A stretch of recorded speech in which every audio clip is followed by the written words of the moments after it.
Shalom semuanya, saya dari kelompok 3 ingin mempresentasikan mengenai sebuah buku dengan judul Hidup Bersama dalam Kristus. Oke, pertama saya akan memberikan resensi bukunya terlebih dahulu. Buku ini adalah buku terjemahan yang judul aslinya yaitu Life Together in Christ dengan pengarang Ruth Haley Barton dan diterbitkan oleh Katalis Media pada tahun 2005 pada bulan Juli dengan tebal buku 226 halaman dengan dimensi 14 kali 21 cm dan harga 55.000. Bisa dibaca terlebih dahulu teman-teman untuk sinopsisnya. Oke, selanjutnya pada bab 1. Antara kini dan hal-hal yang akan terjadi, memilih untuk berjalan bersama diambil dari Lukas 24 ayat 13 sampai 14. Memilih hari itu juga dua dari murid-murid Yesus pergi ke sebuah desa bernama Emmaus yang terletak kira-kira 11 km dari Yerusalem. Mereka bercakap-cakap tentang segala sesuatu yang terjadi. Lalu, apa itu komunitas? Komunitas adalah tentang kehadiran Kristus yang mengubah semua yang akan dikerjakan di dalam dan melalui di antara kita. Apa yang kita lakukan dalam penciptaan suatu komunitas? Kalian bisa berdiskusi mungkin sama teman kalian, apa itu yang harus kita lakukan untuk menciptakan suatu komunitas. Lalu, selanjutnya, pada bab 2, Yesus datang mendekat, menyambut orang asing. Diambil dari Lukas 24 ayat 15-17. Pembahasan ini mengenai seseorang yang menyambut orang asing. Pada suatu ketika ia mengikuti sebuah cara dan ia memikirkan situasi yang membuatnya gelisah. Lalu, pada bab 2 ini pernyataan yang tidak mengenakan lainnya. Dalam suatu kelompok kecil bersama orang asing menjadi sangat sulit untuk dijalani, karena terkadang orang yang tidak terbiasa untuk melakukan komunitas, hal tersebut mungkin agak sedikit membuat dia tidak nyaman. Lalu hadir sebagai orang asing yang tidak mengusik. Hal ini layaknya seperti Yesus yang menemani kedua murid tadi ke jalan Emmaus, balik lagi ke bab 1.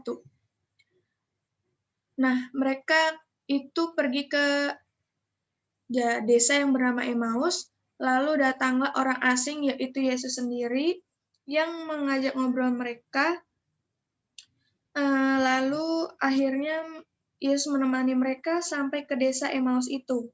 Lalu saat mereka sudah sampai di desa Emmaus itu, Yesus bertanya kepada mereka, meskipun dibandingkan siapapun, Yesus tahu kebenarannya. Namun dari ketidaktahuan Yesus tentang situasi itu pasti tampak terlihat semakin asing di hadapan kedua murid tadi. Tapi Yesus melanjutkan sikap ketidaktahuannya, lalu dia bertanya untuk menceritakan atau untuk meminta mereka berdua untuk menceritakan kisah itu dan membuka diri sepenuhnya di hadapan seseorang yang tahu cara menyimak dengan baik. Lalu mereka mendesak Yesus, dia itu Yesus, untuk tinggal. Karena kedua murid itu merasa sangat tergelitik dengan kualitas orang asing itu dan wawasan yang luar biasa, sehingga mereka tidak ingin percakapan mereka berakhir. Ketika Yesus berpura-pura akan meneruskan perjalanan mereka, kedua murid itu memaksa si Yesus dipaksa untuk istirahat sejenak dan tinggal bersama mereka di rumah mereka. Kalau zaman dahulu, mungkin dapat dipastikan bahwa ada pergeseran dalam budaya kita. Zaman dahulu, kami selalu mengundang orang asing singgah di rumah kami untuk makan malam setelah ibadah minggu. Begitupun sebaliknya. Atau pada hari Minggu itu hari yang baik untuk berbagi makanan juga menjalin persekutuan pada petang harinya. Lalu keundangan pribadi. Selanjutnya di kawasan perkotaan, kebanyakan orang perkotaan pasti sibuk dengan rutinitasnya masing-masing. Dan buku ini mengisahkan di kawasan perkotaan, kesibukan mendorong kita selalu melakukan kegiatan yang individual, seperti pergi bekerja, pulang bekerja, langsung memarkirkan mobil atau kendaraannya, memasukkan ke garasi, langsung masuk ke rumahnya, tanpa sepatah kata kepada tetangga atau saling berkomunikasi dengan tetangga sekitar. Nah, pada hal ini, tren atau bisa dibilang tren budaya untuk mengundang seseorang ke rumah kita untuk makan atau bisa dibilang makan bersama, mengobrol, itu jauh terasa lebih akrab daripada minum secangkir kopi di Starbucks. Nah, itulah perbedaannya dari budaya dahulu dan sekarang. Masuk ke kawan baru yang asing terasa akrab. Kisah mereka memunculkan pertanyaan menarik. Siapakah sesungguhnya orang asing itu? Siapakah dia? Apakah dia imigran, orang berbeda kebangsaan, atau orang miskin di jalan? Terkadang salah satu di antara mereka mencari cara untuk menyampaikan sambutan hangat kepada orang asing tersebut. Lalu kita masuk ke bab 3. Mereka diam dan tampak muram, memilih mendengarkan, bukan memperbaiki. Di sini Yesus memberikan model bagi kita tentang unsur penting komunitas yang mengubah lainnya. Kemampuan komunitas yang mengubah dimulai saat kita memilih jalan bersama dan percaya bahwa Yesus ada di tengah-tengah kita. Pertama, peranan mendengar. Kisah tentang jalan ke Emmaus mengajak kita untuk mempraktekkan dan mendengarkan seperti Kristus. Jadi kedua murid tadi kan menceritakan mengenai keluh kesahnya, mengenai kesulitannya, dan masalah yang sedang ia hadapi kepada Yesus. Tapi di situ Yesus hanya bisa mendengarkan dan menjadi pendengar yang baik, tanpa menghakimi atau mencela. Maka dari itu, dalam buku ini mengatakan bahwa kita diajak untuk mempraktekkan dan mendengarkan seperti Kristus. Lalu berdiri di hadirat Allah demi kepentingan orang lain. Komunitas yang melibatkan pengembangan sebuah persahabatan rohani yang sangat berbeda dari apa yang biasa kita alami. Lalu kita mendengarkan seperti yang tadi. Seperti yang Yesus lakukan, seperti mendengarkan cerita yang diceritakan oleh kedua murid tadi, misalnya. Berdiri di hadirat Allah demi kepentingan orang lain. Lalu mendengar seperti Yesus. Pertemanan dan persahabatan rohaniah ditandai dengan jenis sikap keadaan saat ini. Tepatnya merupakan inti komunitas yang mengubahkan sebab hal itu menciptakan banyak ruang untuk mendengar Allah dalam Kristus melalui pelayanan Roh Kudus. Pembicaraan bebas adalah ciri khas seseorang yang dewasa rohani dan bertumbuh dewasa di tengah-tengah paradoks bahannya. Lalu seperti apa mendengar yang memancing pembicaraan yang bebas secara rohani dalam diri orang lain? Yang pertama, tidak menyela. Kedua, menghindari penggunaan bahasa evaluatif. Evaluatif itu mengulang apa yang dia ceritakan. Ketiga, menantikan apa yang dikehendaki Roh Kudus untuk meningkatkan dan bukan terburu-buru masuk dengan pemikiran dan sejarahnya sendiri. Keempat, mengajukan pertanyaan yang terus-menerus berusaha membuka realitas yang lebih dalam dari pengalaman orang lain. Kelima, mendorong orang untuk bertumbuh imannya menjadi dewasa. Keenam, mengajak orang lain terlibat dalam rencana penebusan Allah dalam dunia secara kreatif. Lalu masuk ke bab 4. Padahal kami dahulu mengharapkan berkumpul atas keinginan yang sama. Pada Lukas 24 ayat 21. Kerinduan yang sama untuk diubahkan di dalam dan melalui kehadiran Kristus merupakan esensi komunitas yang mengubahkan. Itu adalah salah satu hal yang benar untuk setiap individu dan kelompok ketika berkumpul. Pertama, membangkitkan kerinduan dalam komunitas. Dari buku yang saya baca, dari buku ini, inti dari yang dimaksud membangkitkan kerinduan dalam komunitas. Setiap kita melakukan komunitas, entah kita itu sangat malas-malasan melakukan komunitas atau mengikuti ibadah remaja misalnya, itu kan juga sebuah komunitas. Lalu kita itu jarang sekali hadir dan mengikuti komunitas tersebut. Lalu suatu ketika kita memiliki rasa kerinduan. Hal itulah Roh Kudus yang bekerja dalam kita untuk menghidupkan kembali kerinduan dalam hati ini untuk melakukan kegiatan komunitas tersebut. Lalu mengenali kerinduan hati. Di sini kita semua memiliki banyak keinginan, tapi tidak semua merupakan kerinduan hati kita.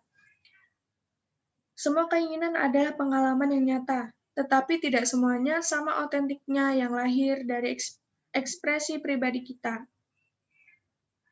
Mazmur 37 ayat 4 menegaskan bahwa ada keinginan hati yang baik, yang ditempatkan Allah di dalam diri kita. Jika kita sepenuhnya bersentuhan dengan kerinduan hati otentik yang bergejolak dengan diam-diam di bawah permukaan keterikatan emosional dan keinginan yang dangkal, kita bisa merencanakan arah hidup kita yang lebih baik dan benar, tidak diombang-ambingkan oleh setiap embusan kesulitan atau setiap ragam harapan lingkungan. Jadi, kita bisa merencanakan, tapi kita juga harus memiliki pegangan yang kuat, yaitu Allah kita. Lalu masuk ke bahasa hati. Kerinduan yang sama untuk diubah di dalam dan melalui kehadiran Kristus merupakan esensi komunitas yang mengubahkan. Itu adalah satu hal yang benar untuk setiap individu dan kelompok ketika mereka berkumpul. Tidak mudah untuk mengakui kerinduan kita. Sama seperti yang tadi pada membangkitkan kerinduan hati dalam komunitas, ketika Roh Kudus sudah bekerja, namun kita diri sendiri itu enggan atau malas, disinilah bahasa hati bergerak. Tidak mudah untuk mengakui kerinduan kita, karena sesungguhnya banyak di antara kita telah mengembangkan kehidupan yang penuh gangguan, sehingga kita bisa menghindari ketidaknyamanan dalam memberi perhatian pada kerinduan hati yang lebih dalam. Lalu kita ke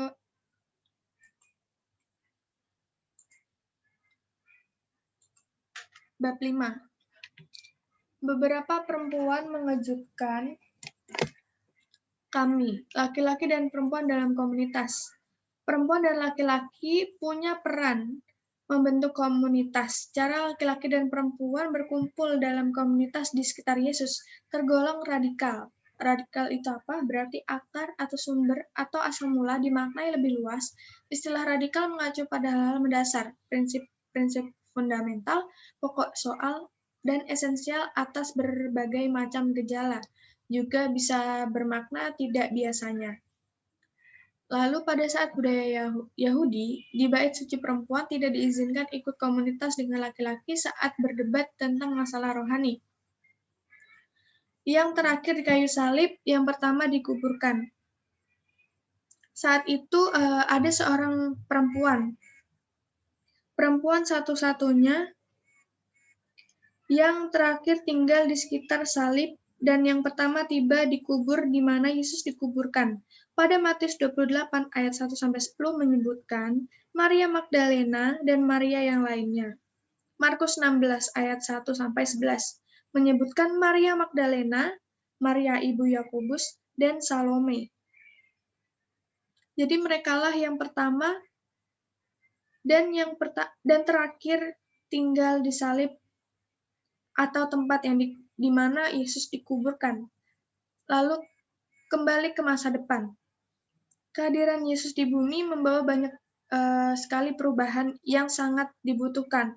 Salah satu perubahan itu adalah transformasi dalam hubungan antara perempuan dan laki-laki. Oke, kita simak ya teman-teman.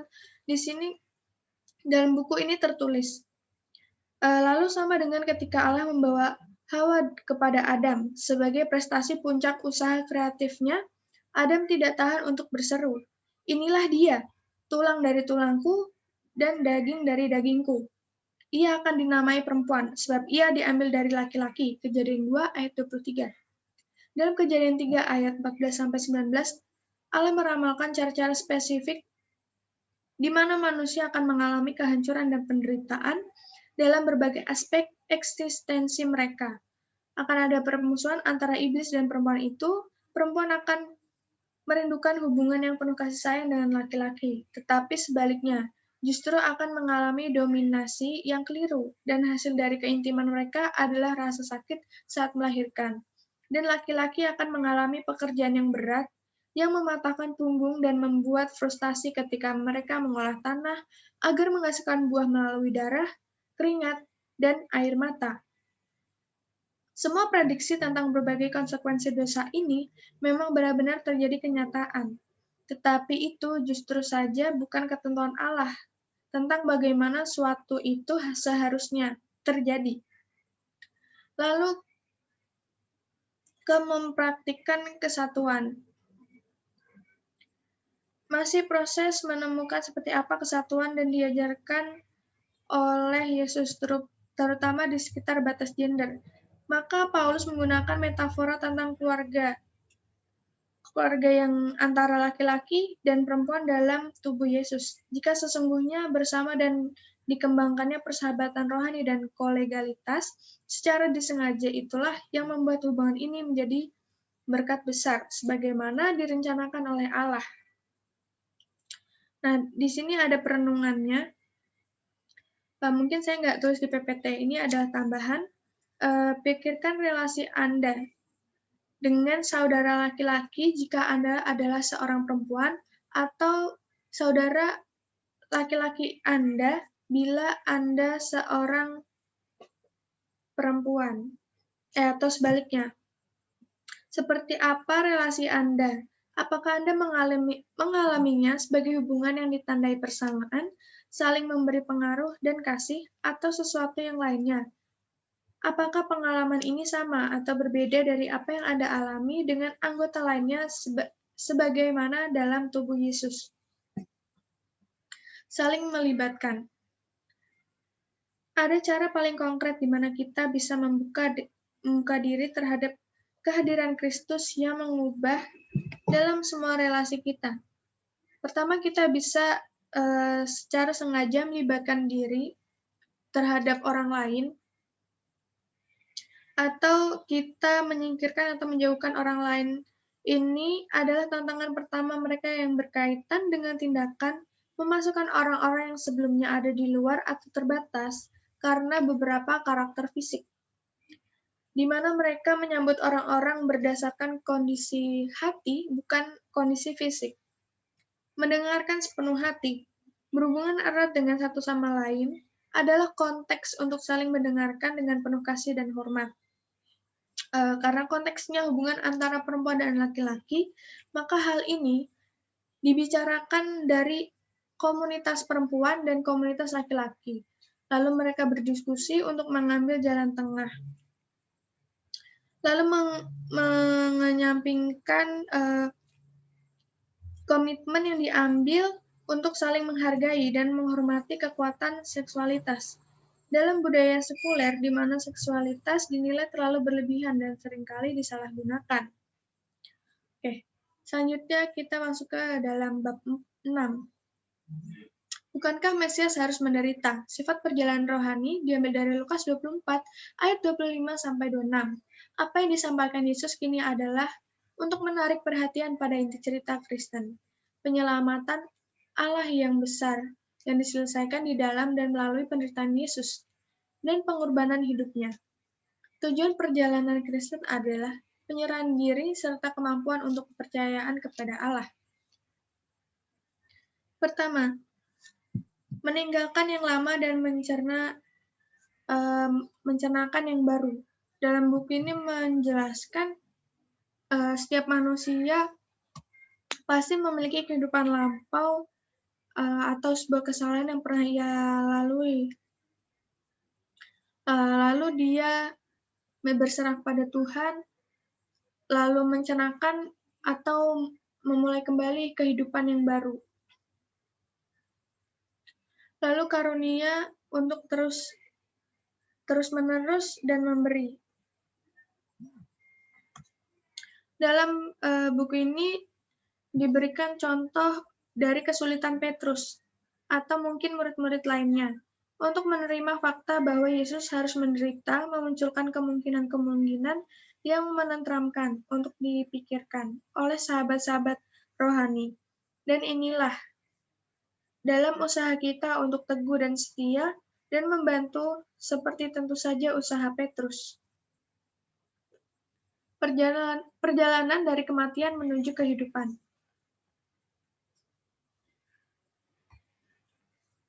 Tujuan perjalanan Kristen adalah penyerahan diri, kemampuan untuk mempercayai Allah dengan seluruh keberadaan kita dan seluruh hidup kita, dan bukan bersandar pada usaha untuk mencapai keamanan dan keselamatan, kasih sayang dan persetujuan, kuasa dan kendali atas diri sendiri, berdasarkan syarat-syarat Anda sendiri.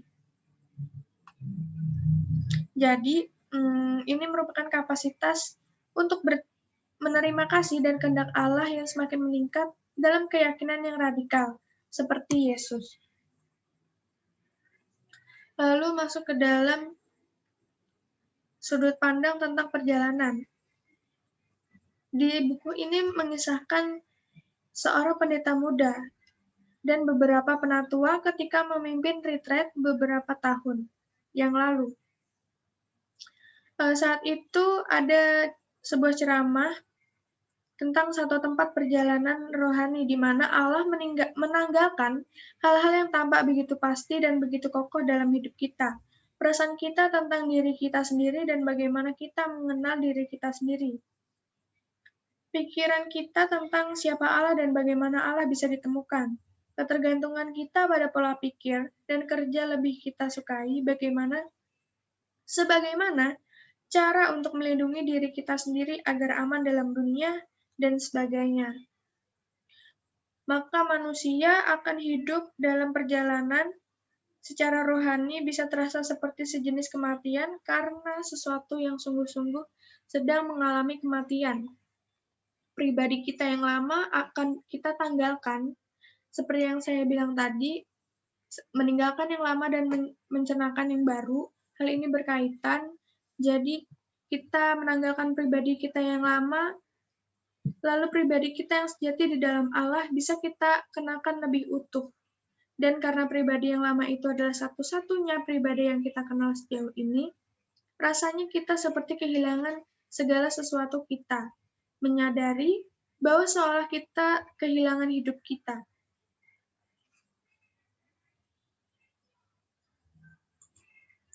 Lanjut ke bab 9, ke 8. Bukankah hati kita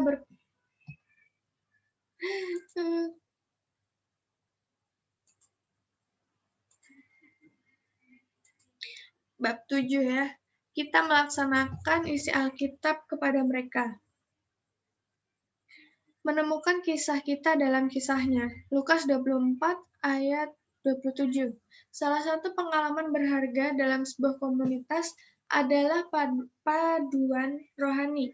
Mempersiapkan penyusun langkah transformasi rohani agar kita dapat memahami kehendak Allah dalam sebuah komunitas. Makna di dalam panggilan. Nah, di cerita ini setelah makan malam itu,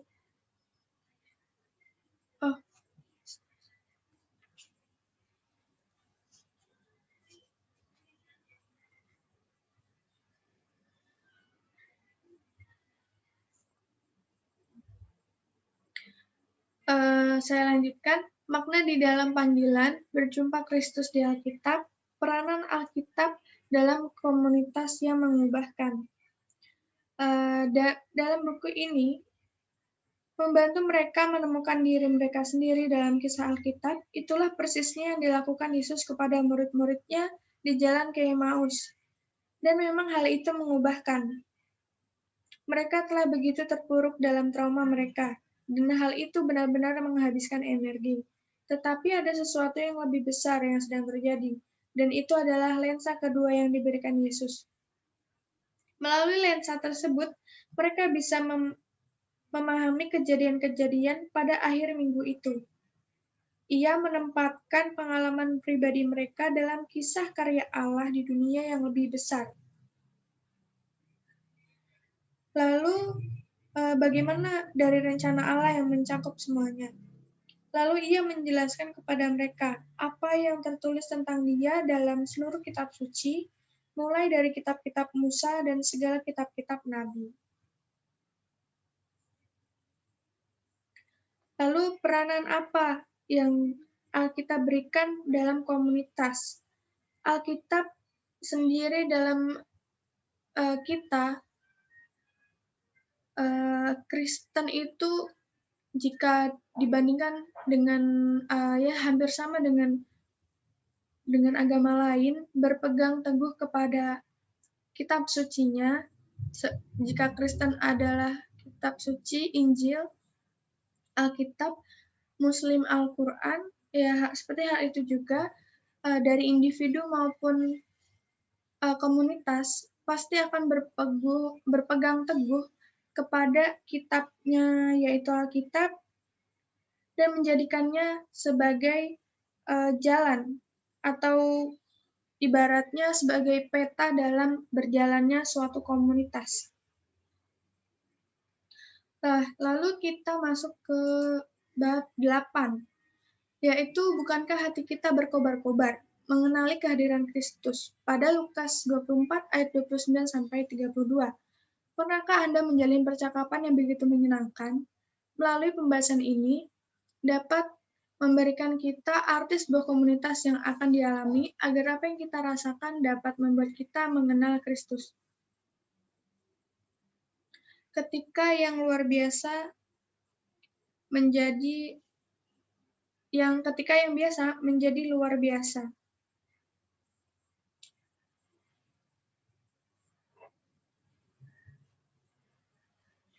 Sebelum saya masuk ke dalam judul bukunya, saya mau membacakan sedikit pengantar dari judul bab 8.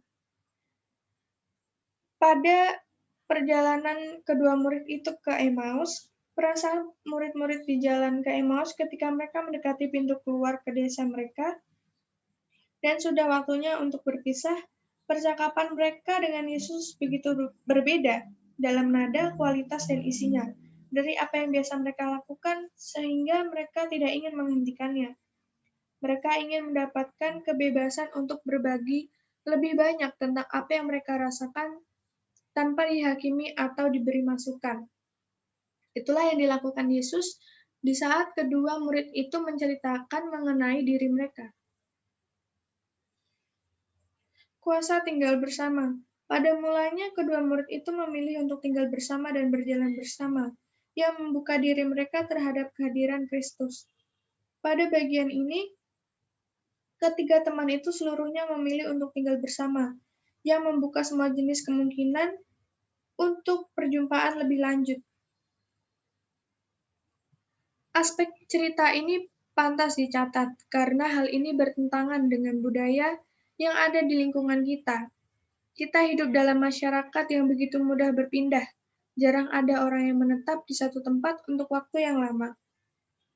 Salah satu alasan kekristenan menjadi tidak relevan dalam budaya kita adalah ketidakmampuan kita untuk tinggal bersama. Inti masalah ini adalah stabilitas. Tekad seseorang untuk tetap setia pada satu hubungan, terutama merupakan salah satu aspek permuritan yang sejati. Seperti rumput tidak lebih hijau di seberang sana, orang harus menyelesaikan problemnya dengan orang ini, karena jika tidak, orang itu harus menyelesaikan problemnya dengan orang itu.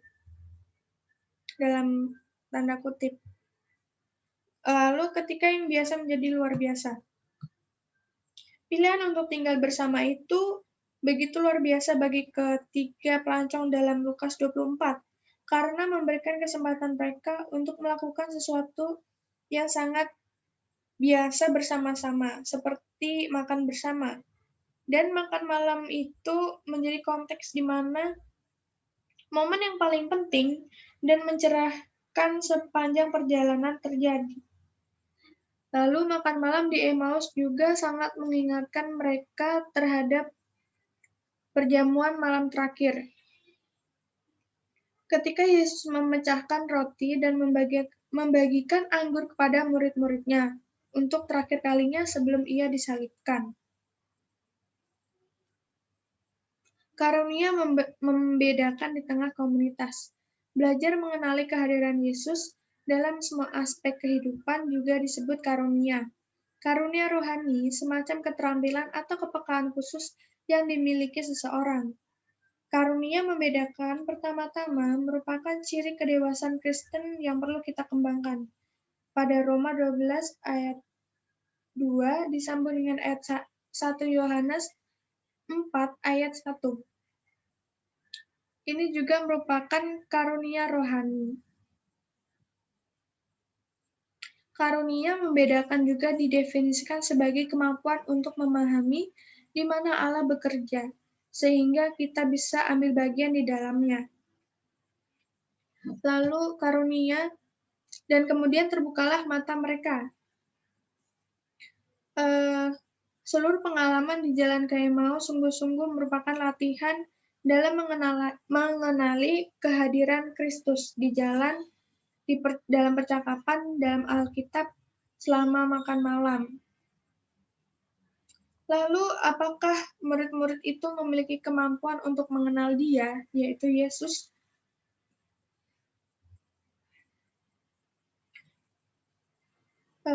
Tapi di sini mengatakan hal itu adalah sesuatu yang dikembangkan oleh kasih karunia Allah dengan berjalannya waktu, ketika mereka menempuh perjalanan bersama-sama.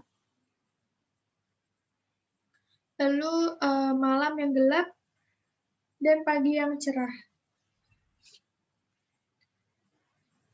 Tidak diragukan bahwa kita memiliki penghalang pribadi yang harus dibereskan ketika kita berbicara tentang karunia membedakan. Tetapi menurut kisah ini, ada waktunya ketika Yesus tampaknya tidak hadir, karena Dia memilih untuk itu, tepat setelah mata murid-murid terbuka dan mereka mengenal Dia. Jadi dari bab yang sebelumnya, dan kemudian terbukalah mata mereka, berarti mereka akhirnya mengenal bahwa yang berjalan bersama mereka atau orang asing itu adalah Yesus. Persekutuan hati yang berkobar-kobar. Meskipun lenyapnya Yesus telah membuat murid-murid seakan kehilangan, mereka mendapatkan sesuatu yang sangat penting. Mereka sekarang memiliki pengalaman hati mereka yang berkobar-kobar di dalam mereka. Karena Yesus menyertai dalam perjalanan mereka, dan mereka akan selalu mampu mengenalinya.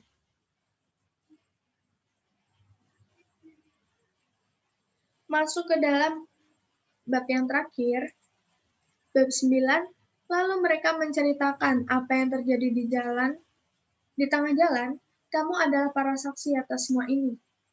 Pada Lukas 24 ayat 33-35. Perjalanan ke dalam dan keluar. Motivasi perjalanan, tentu saja hal itu merupakan metafora utama dalam cerita jalan ke Emmaus, dan hal itu merupakan menggambarkan gerakan utama dalam kehidupan rohani. Lalu, Yerusalem adalah tempat di mana semua tindakan terjadi.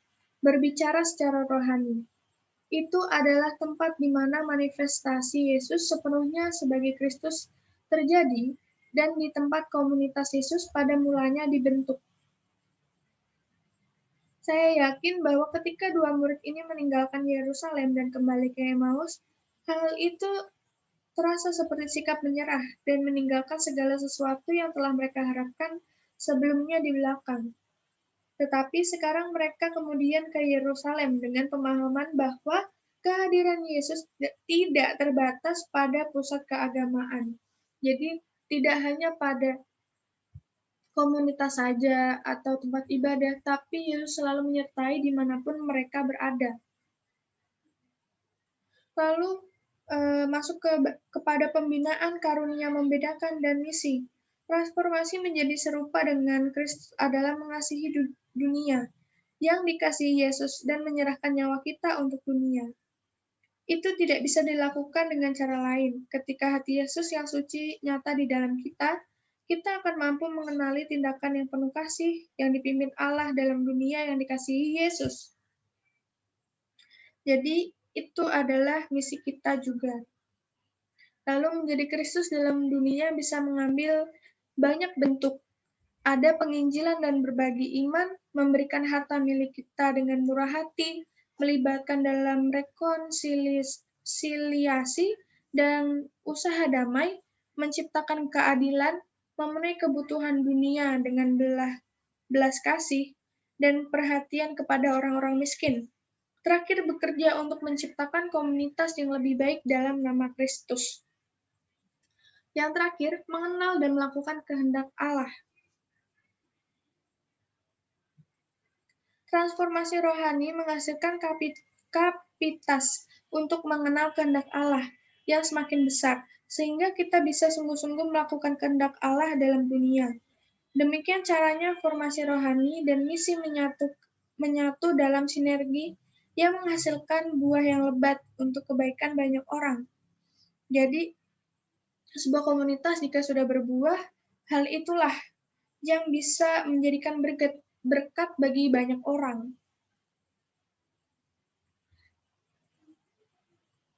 Oke, sekian yang bisa saya sampaikan dalam buku ini. Terima kasih sudah menonton. Kiranya ada salah-salah kata atau ketidakjelasan, mohon dimaafkan. Terima kasih sudah menyimak presentasi dari kelompok 3. Shalom semuanya.